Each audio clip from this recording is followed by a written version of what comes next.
ಓಂ ಶ್ರೀ ಗುರುಭ್ಯೋ ನಮಃ. ಪ್ರಿಯ ಸ್ನೇಹಿತರೆ, ಎಲ್ಲರಿಗೂ ನಮಸ್ಕಾರ. ಸ್ನೇಹಿತರೆ, ಜ್ಯೋತಿಷ ಶಾಸ್ತ್ರ ಎನ್ನುವ ಮಹಾ ಸಾಗರದಲ್ಲಿ ಮಾನವನ ಬಾಳಲ್ಲಿ ನಡೆಯುವ ಸಂಭವಗಳನ್ನು ಗುರುತಿಸುವ ಹಲವಾರು ಸೂಕ್ಷ್ಮಗಳಲ್ಲಿ ಅಷ್ಟಕ ವರ್ಗ ಎನ್ನುವುದು ಬಹಳ ಪ್ರಾಮುಖ್ಯವಾದ ಒಂದಾಗಿರುತ್ತದೆ. ಈ ಅಷ್ಟಕ ವರ್ಗದ ವಿವರಗಳನ್ನು ತಿಳಿದುಕೊಳ್ಳುವುದಕ್ಕೆ ಸ್ವಲ್ಪ ಗಣಿತ ಮಾಡಬೇಕಾಗಿರುವುದರಿಂದ ಎಲ್ಲ ಜ್ಯೋತಿಷರು ಅಷ್ಟು ತಲೆ ಕೆಡಿಸಿಕೊಳ್ಳುವುದಕ್ಕೆ ಹೋಗುವುದಿಲ್ಲ. ಆದರೆ ಇವಾಗ ಎಲ್ಲ ಸಾಫ್ಟ್ವೇರ್ಗಳಲ್ಲೂ ಅಷ್ಟಕ ವರ್ಗದ ವಿವರಗಳು ಸರಳವಾಗಿ ಸಿಗುವುದರಿಂದ ಭವಿಷ್ಯ ಹೇಳುವುದರಲ್ಲಿ ನಿಖರತೆ ಇರಬೇಕು ಎನ್ನುವ ಉದ್ದೇಶದಲ್ಲಿ ಕೆಲವರು ಅಷ್ಟಕ ವರ್ಗದ ಸೂಕ್ಷ್ಮಗಳನ್ನು ತಿಳಿದುಕೊಂಡು ಸಿಕ್ಸರ್ ಹೊಡಿತಿದ್ದಾರೆ. ಈ ಭಾಗದಲ್ಲಿ ಅಷ್ಟಕ ವರ್ಗ ಅಂದರೆ ಏನು, ಅದರ ಉಪಯೋಗವೇನು ಎಂದು ಸರಳವಾಗಿ ತಿಳಿದುಕೊಳ್ಳೋಣ. ಅಷ್ಟಕ ವರ್ಗದ ಪ್ರಾಮುಖ್ಯತೆಯನ್ನು ಸಾಬೀತುಪಡಿಸುವ ಒಂದು ಉದಾಹರಣೆಯನ್ನು ನೋಡೋಣ. ಇಲ್ಲಿ ನೋಡುವ ಜಾತಕನ ಅಷ್ಟವರ್ಗದ ಫಲಗಳನ್ನು ನೋಡುವುದಕ್ಕಾಗಿ ಸಿದ್ಧಪಡಿಸಿದ್ದ ಗುರುವಿನ ಭಿನ್ನಾಷ್ಟಕ ವರ್ಗವನ್ನು ಕೊಟ್ಟಿದ್ದೇನೆ. 1991ರಲ್ಲಿ ಹುಟ್ಟಿದ್ದ ಈ ವ್ಯಕ್ತಿಗೆ ಧನುರ್ ಲಗ್ನವಾಗಿ ಲಗ್ನದಲ್ಲೇ ಸೂರ್ಯ ರಾಹು ಕುಳಿತಿದ್ದರು.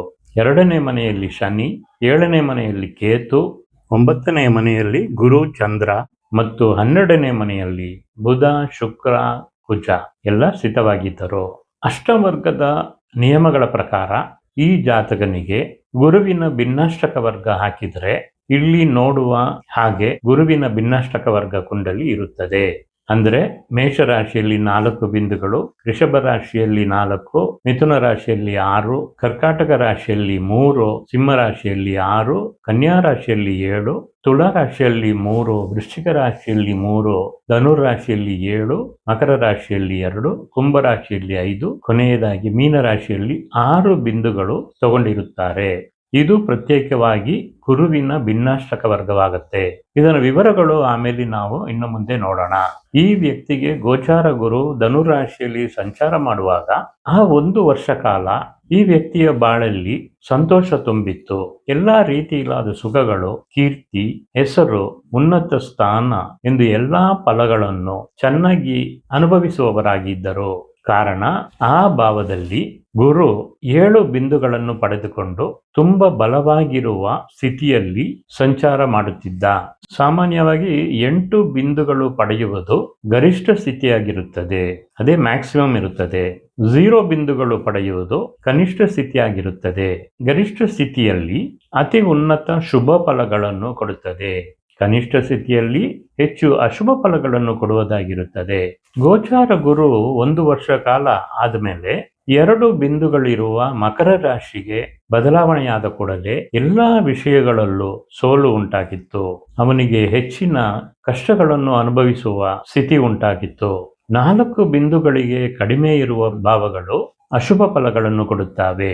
ಆ 1 ವರ್ಷದ ಕಷ್ಟಕಾಲದ ನಂತರ ಗುರು 5 ಬಿಂದುಗಳಿರುವ ಕುಂಭರಾಶಿಗೆ ಬದಲಾವಣೆಯಾದಾಗ ಕಷ್ಟಗಳು ಕಡಿಮೆಯಾಗಿ ಎಲ್ಲ ವಿಷಯಗಳಲ್ಲೂ ಸುಧಾರಿಸಿಕೊಳ್ಳುವ ರೀತಿಯಲ್ಲಿ ಅಭಿವೃದ್ಧಿ ಉಂಟಾಗಿತ್ತು.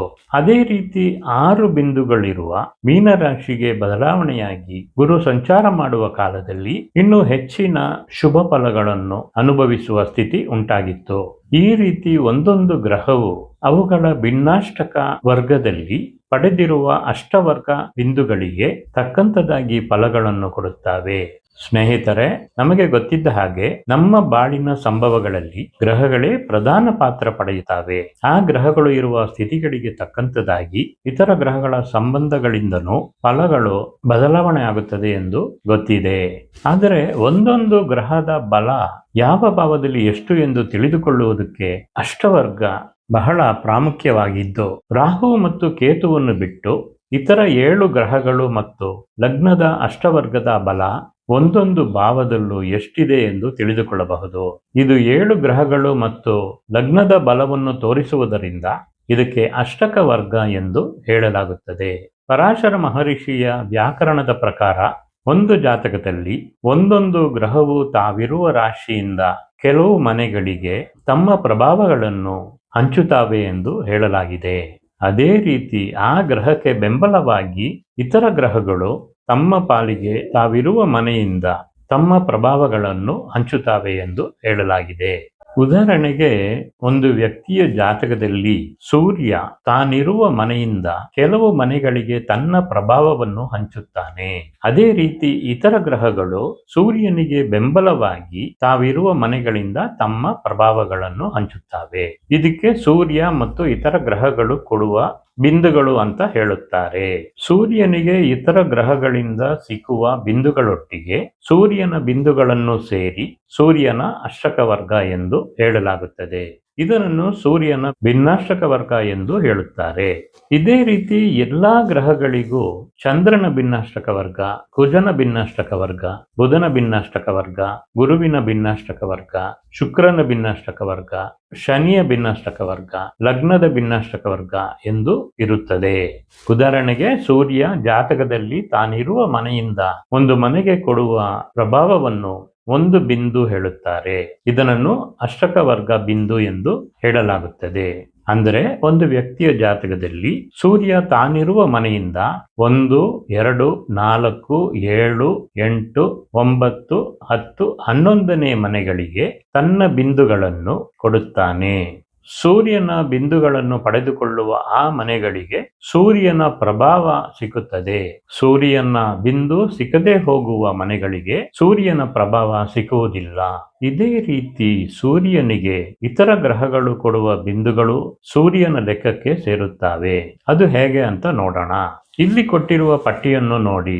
ಇದನ್ನು ಸೂರ್ಯನ ಅಷ್ಟಕ ವರ್ಗ ಎಂದು ಹೇಳಲಾಗುತ್ತದೆ. ಇದರಲ್ಲಿ ಅಷ್ಟಕ ವರ್ಗದ ನಿಯಮಗಳ ಪ್ರಕಾರ ಸೂರ್ಯನಿಂದ ಆ ವ್ಯಕ್ತಿಗೆ ಸಿಕ್ಕಬೇಕಾಗಿರುವ ಅಷ್ಟಕ ವರ್ಗ ಬಿಂದುಗಳು ಒಟ್ಟು 48 ಬಿಂದುಗಳು ಇರುತ್ತದೆ. ಆ ಬಿಂದುಗಳು ಅವನ ಜಾತಕದಲ್ಲಿ ಯಾವ ಯಾವ ಮನೆಗಳಿಗೆ ಸಿಗುತ್ತದೆ ಎಂದು ಇಲ್ಲಿ ನೀವು ನೋಡುವ ಪಟ್ಟಿಯ ಪ್ರಕಾರ ತಿಳಿದುಕೊಳ್ಳಬಹುದು. ಅಂದರೆ ಆ ಜಾತಕದಲ್ಲಿ ಸೂರ್ಯ ತಾನಿರುವ ಮನೆಯಿಂದ 1, 2, 4, 7, 8, 9, 10, 11 ಆದ 8 ಮನೆಗಳಿಗೆ ತನ್ನ ಬಿಂದುಗಳನ್ನು ಕೊಡುತ್ತಾನೆ. ಅದೇ ರೀತಿ ಸೂರ್ಯನಿಗೆ ಬೆಂಬಲವಾಗಿ ಚಂದ್ರ ತನ್ನ 4 ಬಿಂದುಗಳನ್ನು 3, 6, 10, 11ನೇ ಮನೆಗಳಿಗೆ ಹಂಚುತ್ತಾನೆ. ಅದೇ ರೀತಿ ಕುಜ ಸೂರ್ಯನಿಗೆ ಬೆಂಬಲವಾಗಿ ತಾನಿರುವ ಮನೆಯಿಂದ 1, 2, 4, 7, 8, 9, 10, 11 ಮನೆಗಳಿಗೆ ತನ್ನ 8 ಬಿಂದುಗಳನ್ನು ಹಂಚುತ್ತಾನೆ. ಅದೇ ರೀತಿ ಬುಧನ 7 ಬಿಂದುಗಳನ್ನು 3, 5, 6, 9, 10, 11, 12ನೇ ಮನೆಗಳಿಗೆ ಹಂಚುತ್ತಾನೆ. ಅದೇ ರೀತಿ ಗುರು 5, 6, 9, 11ನೇ ಮನೆಗಳಿಗೆ ತನ್ನ 4 ಬಿಂದುಗಳನ್ನು ಹಂಚುತ್ತಾನೆ. ಶುಕ್ರನಿಂದ 3 ಬಿಂದುಗಳು 6, 7, 12ನೇ ಮನೆಗಳಿಗೆ ಸಿಕ್ಕುತ್ತದೆ. ಶನಿಯಿಂದ 8 ಬಿಂದುಗಳು 1, 2, 4, 7, 8, 9, 10, 11ನೇ ಮನೆಗಳಿಗೆ ಸಿಗುತ್ತದೆ. ಲಗ್ನದಿಂದ 3, 4, 6, 10, 11, 12 ಎಂದು ಒಟ್ಟು 6 ಬಿಂದುಗಳು ಸಿಗುತ್ತದೆ. ಈ ಎಲ್ಲ 48 ಬಿಂದುಗಳು ಸೂರ್ಯನ ಅಷ್ಟಕ ವರ್ಗ ಲೆಕ್ಕಕ್ಕೆ ಸೇರುತ್ತದೆ. ಇದಕ್ಕೆ ಸೂರ್ಯನ ಭಿನ್ನಾಷ್ಟಕ ವರ್ಗ ಎಂದು ಹೇಳುತ್ತಾರೆ. ಉದಾಹರಣೆಗೆ ಇಲ್ಲಿರೋ ಜಾತಕವನ್ನು ನೋಡಿ. ಸೂರ್ಯ ಧನುರ್ ರಾಶಿಯಲ್ಲಿ ಸ್ಥಿತವಾಗಿದ್ದಾನೆ. ಆದ್ದರಿಂದ ಸೂರ್ಯ ತಾನಿರುವ ಮನೆಯಿಂದ ತನ್ನ 8 ಬಿಂದುಗಳನ್ನು 1, 2, 4, 7, 8, 9, 10, 11ನೇ ಮನೆಗಳಿಗೆ ಕೊಡುವುದನ್ನು ಇಲ್ಲಿ ತೋರಿಸಿರುವ ಕುಂಡಲಿಯ ಪ್ರಕಾರ ಗುರುತಿಸಬೇಕು. ಇದೇ ರೀತಿ ಇದನ್ನು ನಿಮ್ಮ ಜಾತಕಕ್ಕೂ ನೀವು ನಿಮ್ಮ ಜಾತಕದಲ್ಲಿ ಸೂರ್ಯ ಸ್ಥಿತವಾಗಿರುವ ಮನೆಯಿಂದ ಗುರುತಿಸಿಕೊಳ್ಳಬಹುದು. ಅದೇ ರೀತಿ ಸೂರ್ಯನಿಗಾಗಿ ಚಂದ್ರ ತಾನಿರುವ ಮನೆಯಿಂದ 3, 6, 10, 11ನೇ ಮನೆಗಳಿಗೆ ತನ್ನ 4 ಬಿಂದುಗಳನ್ನು ಹಂಚುತ್ತಾನೆ. ಅದೇ ರೀತಿ ಇಲ್ಲಿ ನೀವು ನೋಡುವ ಹಾಗೆ ಕುಜ ತಾನಿರುವ ಮನೆಯಿಂದ ತನ್ನ 8 ಬಿಂದುಗಳನ್ನು 1, 2, 4, 7, 8, 9, 10, 11ನೇ ಮನೆಗಳಿಗೆ ಹಂಚುತ್ತಿದ್ದಾನೆ. ಅದೇ ರೀತಿ ಇಲ್ಲಿ ಸೂರ್ಯನಿಗಾಗಿ ಬುಧ ತನ್ನ 7 ಬಿಂದುಗಳನ್ನು 3, 5, 6, 9, 10, 11, 12ನೇ ಮನೆಗಳಿಗೆ ಹಂಚುತ್ತಾನೆ. ಮುಂದೆ ಗುರು ತಾನಿರುವ ಮನೆಯಿಂದ ಸೂರ್ಯನಿಗಾಗಿ 5, 6, 9, 11ನೇ ಮನೆಗಳಿಗೆ ತನ್ನ 4 ಬಿಂದುಗಳನ್ನು ಹಂಚುತ್ತಾನೆ. ಅದೇ ರೀತಿ ಸೂರ್ಯನಿಗಾಗಿ ಶುಕ್ರ ತಾನಿರುವ ಮನೆಯಿಂದ ತನ್ನ 3 ಬಿಂದುಗಳನ್ನು 6, 7, 12ನೇ ಮನೆಗಳಿಗೆ ಹಂಚುತ್ತಾನೆ. ಮುಂದೆ ಶನಿ ತನ್ನ 8 ಬಿಂದುಗಳನ್ನು ಇಲ್ಲಿ ತೋರಿಸಿದ ಹಾಗೆ ಹಂಚುತ್ತಾನೆ. ಕೊನೆಯದಾಗಿ ಲಗ್ನ ತಾನಿರುವ ಮನೆಯಿಂದ ತನ್ನ 6 ಬಿಂದುಗಳನ್ನು 3, 4, 6, 10, 11, 12ನೇ ಮನೆಗಳಿಗೆ ಹಂಚುತ್ತದೆ. ಈ ರೀತಿ ಸಿಕ್ಕುವ ಬಿಂದುಗಳನ್ನು ಒಂದೊಂದು ಮನೆಯಲ್ಲೂ ಎಷ್ಟು ಬಿಂದುಗಳು ಸಿಕ್ಕಿದಾವೆ ಎಂದು ಕೂಡಿಸಿ ಹಾಕಬೇಕು. ಇಲ್ಲಿ ನೋಡುವ ಕುಂಡಲಿಯಲ್ಲಿ ಸೂರ್ಯನಿಂದ ಒಂದೊಂದು ಮನೆಗೂ ಸಿಕ್ಕಿರುವ ಬಿಂದುಗಳನ್ನು ಕೂಡಿಸಿ ಹಾಕಿದ್ದೇನೆ. ಎಲ್ಲ ಬಿಂದುಗಳು ಸೇರಿ ಸೂರ್ಯ ಕೊಡುವ 48 ಬಿಂದುಗಳಾಗಿ ಇರುತ್ತದೆ. ಅಂದರೆ ಮೇಷರಾಶಿಯಲ್ಲಿ 2, ವೃಷಭ ರಾಶಿಯಲ್ಲಿ 4, ಮಿಥುನ ರಾಶಿಯಲ್ಲಿ 6, ಕರ್ಕಾಟಕ ರಾಶಿಯಲ್ಲಿ 5, ಸಿಂಹ ರಾಶಿಯಲ್ಲಿ 4, ಕನ್ಯಾ ರಾಶಿಯಲ್ಲಿ 4, ತುಲಾ ರಾಶಿಯಲ್ಲಿ 4, ವೃಶ್ಚಿಕ ರಾಶಿಯಲ್ಲಿ 3, ಧನು ರಾಶಿಯಲ್ಲಿ 6, ಮಕರ ರಾಶಿಯಲ್ಲಿ 4, ಕುಂಭ ರಾಶಿಯಲ್ಲಿ 5, ಕೊನೆಯದಾಗಿ ಮೀನ ರಾಶಿಯಲ್ಲಿ 1 ಬಿಂದುಗಳನ್ನು ಸೂರ್ಯ ಕೊಟ್ಟಿರುತ್ತಾನೆ. ಇದಕ್ಕೆ ಸೂರ್ಯನ ಭಿನ್ನಾಷ್ಟಕ ವರ್ಗ ಎಂದು ಹೇಳಲಾಗುತ್ತದೆ. ಇದನ್ನು ಸೂರ್ಯನ ಪ್ರಸ್ತಾರ ಅಷ್ಟಕ ವರ್ಗ ಎಂದು ಹೇಳಬಹುದು. ಪ್ರಸ್ತಾರ ಅಷ್ಟಕ ವರ್ಗದಲ್ಲಿ ಒಂದು ಮನೆಗೆ ಗರಿಷ್ಠ 8 ಬಿಂದುಗಳವರೆಗೆ ಬರಬಹುದು. ಕನಿಷ್ಠ 0 ಬಿಂದುಗಳು ಇರಬಹುದು, ಏನು ಇಲ್ಲದೆ ಇರಬಹುದು. 4 ಬಿಂದುಗಳು ಇದ್ದರೆ ಸಮಬಲ ಎಂದು ಹೇಳಲಾಗುತ್ತದೆ. ಅದರಿಂದ ಒಳ್ಳೆಯದು ಆಗುವುದಿಲ್ಲ, ಕೆಟ್ಟದು ಆಗುವುದಿಲ್ಲ. 4ಕ್ಕಿಂತ ಕಡಿಮೆ ಸಿಕ್ಕಿದರೆ ಬಲಹೀನ ಎಂದು ಹೇಳುತ್ತಾರೆ. 4ಕ್ಕಿಂತ ಹೆಚ್ಚಾಗಿದ್ದರೆ ಬಲವಾಗಿದ್ದು ಎಂದು ಹೇಳುತ್ತಾರೆ. ಈ ವಿವರಗಳಿಂದ ಈ ವ್ಯಕ್ತಿಗೆ ಸೂರ್ಯ ಲಗ್ನದಿಂದ 4ನೇ ಮನೆ ಮತ್ತು 10ನೇ ಮನೆ ಕಾರಕತ್ವ ಫಲಗಳನ್ನು ಬಲವಾಗಿ ಕೊಡುತ್ತಾನೆ ಎಂದು ಹೇಳಬಹುದು. ಕಾರಣ 4ನೇ ಮನೆಯಲ್ಲಿ 6 ಬಿಂದುಗಳು ಮತ್ತು 10ನೇ ಮನೆಯಲ್ಲಿ 6 ಬಿಂದುಗಳು ಇರುವುದರಿಂದ ಆ 2 ಮನೆಗಳಿಗೆ ಸೂರ್ಯನ ಪ್ರಭಾವ ಹೆಚ್ಚಾಗಿರುತ್ತದೆ. ಸ್ನೇಹಿತರೆ, ಇಲ್ಲಿಯವರೆಗೆ ನಾವು ಇಲ್ಲಿ ನೋಡಿದ ಜಾತಕದಲ್ಲಿ ಸೂರ್ಯನ ಭಿನ್ನಾಷ್ಟಕ ವರ್ಗ ಹೇಗೆ ಸಿದ್ಧಪಡಿಸಬೇಕು ಎಂದು ನೋಡಿದೆವು. ಅದರಿಂದ ಈ ವ್ಯಕ್ತಿಗೆ ಸೂರ್ಯನ ಬಲ ಯಾವ ಯಾವ ಭಾವಕ್ಕೆ ಹೆಚ್ಚಾಗಿ ಸಿಕ್ಕುತ್ತದೆ ಎಂದು ನೋಡಿದೆವು. ಇದೇ ರೀತಿ ಈ ಜಾತಕಕ್ಕೆ ಇತರ ಗ್ರಹಗಳು ಮತ್ತು ಲಗ್ನದ ಭಿನ್ನಾಷ್ಟಕ ವರ್ಗವನ್ನು ಸಿದ್ಧಪಡಿಸಬೇಕು. ಇದರಿಂದ ಒಂದೊಂದು ಗ್ರಹವು ಯಾವ ಯಾವ ಭಾವಗಳಿಗೆ ಎಷ್ಟೆಷ್ಟು ಬಿಂದುಗಳನ್ನು ಕೊಡುತ್ತವೆ ಎಂದು ನೋಡಬಹುದು. ಇಲ್ಲಿ ನೀವು ನೋಡುವ ಪಟ್ಟಿಯಲ್ಲಿ ಚಂದ್ರನ ಭಿನ್ನಾಷ್ಟಕ ವರ್ಗವನ್ನು ಸಿದ್ಧಪಡಿಸುವುದಕ್ಕಾಗಿ ಬೇಕಾಗಿದ್ದ ನಿಯಮಗಳು ಇರುತ್ತದೆ. ಸೂರ್ಯನಿಗೆ ಹೇಗೆ ಇತರ ಗ್ರಹಗಳು ಬೆಂಬಲವಾಗಿ ತಮ್ಮ ಪ್ರಭಾವಗಳನ್ನು ಕೊಟ್ಟಿದೆಯೋ ಅದೇ ರೀತಿ ಸೂರ್ಯ ಎಲ್ಲಾ ಗ್ರಹಗಳಿಗೂ ಅವುಗಳ ಭಿನ್ನಾಷ್ಟಕ ವರ್ಗದಲ್ಲಿ ತನ್ನ ಬೆಂಬಲವನ್ನು ಕೊಟ್ಟಿರುತ್ತಾನೆ.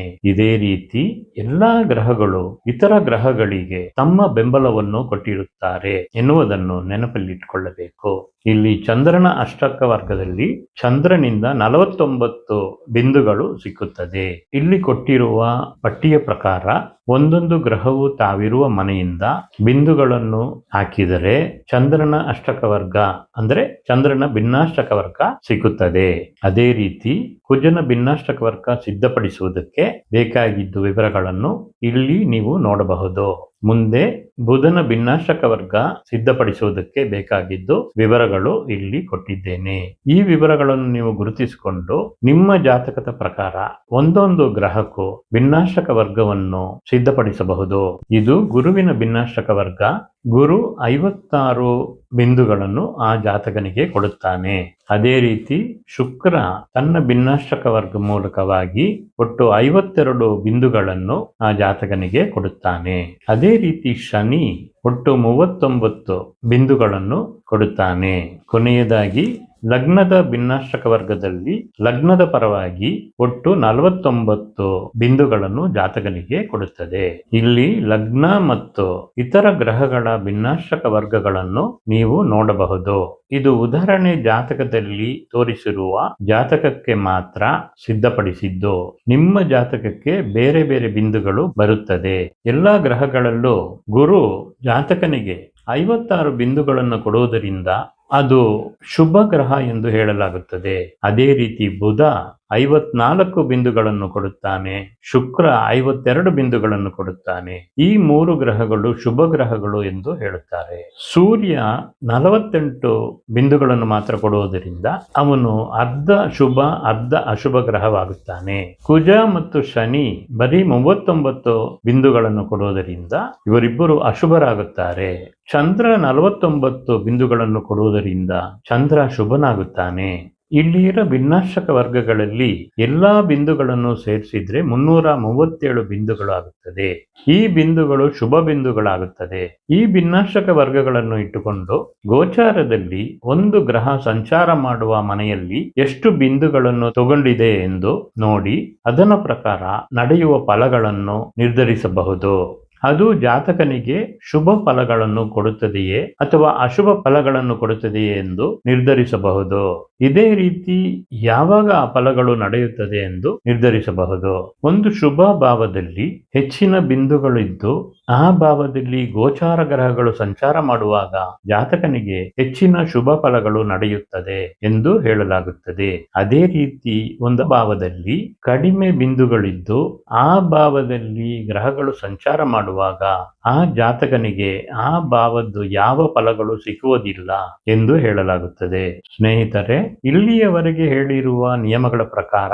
ನಿಮ್ಮ ಜಾತಕದಲ್ಲಿ ಯಾವ ಗ್ರಹಗಳು ಎಲ್ಲೆಲ್ಲಿ ಇದಾವೆ ಎಂದು ನೋಡಿ ಅದಕ್ಕೆ ತಕ್ಕಂತದಾಗಿ ಒಂದೊಂದು ಗ್ರಹಕ್ಕೂ ಭಿನ್ನಾಷ್ಟಕ ವರ್ಗವನ್ನು ಸಿದ್ಧಪಡಿಸಿ ಇಟ್ಟುಕೊಳ್ಳಿ. ಒಂದೊಂದು ಭಿನ್ನಾಷ್ಟಕ ವರ್ಗವನ್ನು ಇಟ್ಟುಕೊಂಡು ಜಾತಕನ ಬಾಳಲ್ಲಿ ಯಾವ ರೀತಿಯಲ್ಲಿ ಸಂಭವಗಳು ಯಾವ ಸಮಯದಲ್ಲಿ ನಡೆಯುತ್ತದೆ ಎಂದು ನಿರ್ಧರಿಸಬಹುದು. ಸ್ನೇಹಿತರೆ, ನಿಮ್ಮ ಜಾತಕದ ಭಿನ್ನಾಷ್ಟಕ ವರ್ಗಗಳನ್ನು ನೀವು ಒಂದೊಂದಾಗಿ ಗಣಿತ ಮಾಡುವ ಅವಶ್ಯಕತೆ ಇಲ್ಲ. ಸಾಫ್ಟ್ವೇರ್ ಅಲ್ಲಿ ಎಲ್ಲಾ ವಿವರಗಳು ಬಂದು ಬಿಡುತ್ತದೆ. ಆದರೆ ಭಿನ್ನಾಷ್ಟಕ ವರ್ಗದಲ್ಲಿ ಬಿಂದುಗಳು ಹೇಗೆ ಗುರುತಿಸಲಾಗುತ್ತದೆ ಎಂದು ನಮಗೆ ಗೊತ್ತಿರಲೇಬೇಕು ಎನ್ನುವುದಕ್ಕಾಗಿ ಈ ವಿವರಗಳನ್ನು ನಿಮಗೆ ತಿಳಿಸಬೇಕಾಗಿತ್ತು. ಇನ್ನು ಮುಂದಿನ ಭಾಗದಲ್ಲಿ ಒಂದೊಂದು ಗ್ರಹದ ಭಿನ್ನಾಷ್ಟಕ ವರ್ಗವನ್ನು ಇಟ್ಟು ನಮ್ಮ ಬಾಳಲ್ಲಿ ಯಾವ ರೀತಿಯಲ್ಲಿ ಸಂಭವಗಳು ಯಾವ ಸಮಯದಲ್ಲಿ ನಡೆಯುತ್ತದೆ ಎಂದು ವಿವರವಾಗಿ ನೋಡೋಣ.